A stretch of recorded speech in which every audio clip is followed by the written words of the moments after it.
ಸಂಪುಟ ಕಗ್ಗಂಟಿನ ಪರಿಹಾರಕ್ಕೆ ವರಿಷ್ಠರ ಮೊರೆ. ನಿನ್ನೆ ರಾತ್ರಿ ಖರ್ಗೆ ಭೇಟಿ ಮಾಡಿ ಸಿಎಂ ಡಿಕೆ ಶಿವಕುಮಾರ್ ಮಾತುಕತೆ.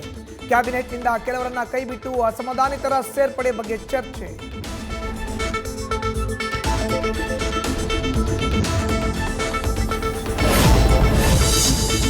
ಬಿಡದಿ ಟೌನ್ಶಿಪ್ ವಿರೋಧಿಸಿ ಇವತ್ತು 2ನೇ ದಿನದ ಪಾದಯಾತ್ರೆ. ಬಿಡದಿಯ ಬಿಜಿಎಸ್ ಸರ್ಕಲ್ನಿಂದ ಶುರು ಆಗಲಿದೆ ನಡಿಗೆ.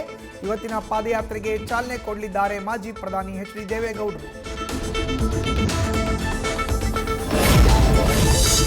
ವಿಧಾನಮಂಡಲ ಅಧಿವೇಶನದ ಆರಂಭದಲ್ಲೇ ಸರ್ಕಾರದ ವಿರುದ್ಧ ಸಮರ. ಸಭಾಪತಿ ಸ್ಥಾನಕ್ಕೆ ಹೊರಟಿ ರಾಜೀನಾಮೆಯೇ ಬಿಜೆಪಿ ಜೆಡಿಎಸ್ನ ಅಸ್ತ್ರ. ಕಾನೂನು ಉಲ್ಲಂಘಿಸಿ ಬಲವಂತದ ರಾಜೀನಾಮೆ ಅಂತ ಪ್ರತಿಭಟಿಸೋಕೆ ನಿರ್ಧಾರ.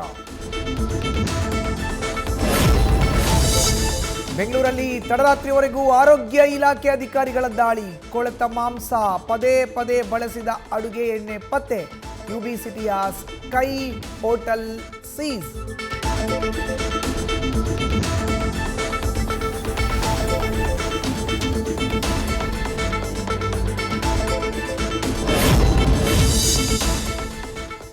ಸ್ಟಾರ್ ಹೋಟೆಲ್ಗಳ ಬಂಡವಾಳ ಬಯಲು ಬೆನ್ನಲ್ಲೇ ಕ್ಲೌಡ್ ಕಿಚ್ ಮೇಲೆ ಕಣ್ಣು. ಆನ್ಲೈನ್ ಮೂಲಕ ಬರೋ ಫುಡ್ ಕತೆ ಏನು ಅಂತ ಹೋಟೆಲ್ ಸಂಘದಿಂದ ಅನುಮಾನ. ಗ್ರಾಹಕರು ಅಡುಗೆ ಮನೆ ನೋಡಲು ಸಾಧ್ಯವಿಲ್ಲ, ಅಲ್ಲೂ ಕ್ಲೀನ್ ಮಾಡಿ ಅಂತ ಒತ್ತಾಯ. ನ್ಯೂಸ್ ಫಸ್ಟ್ ನಿರ್ಭೀತಿಯಿಂದ ನಿಮ್ಮ ಪರವಾಗಿ.